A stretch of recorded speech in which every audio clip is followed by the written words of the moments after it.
seperti apa nih melihat Selfie yang dulunya ikut kompetisi sekarang sudah jadi komentator di Asia ini? Bangga banget. Aku bangga banget ya, Selfie ini memang layak untuk menjadi komentator di GAA6 ini. Karena apa? Selfie ini bukan hanya juara, ya kan? Kamu suaranya bagus, pinter mencipta lagu, ya kan? Musikalitasnya luar biasa tinggi.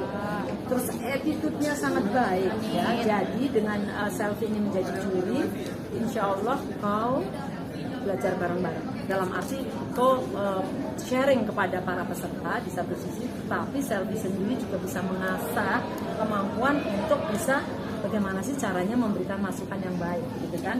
Ketika kita bisa memberikan masukan yang baik, itu sebenarnya udah diri kita sendiri juga.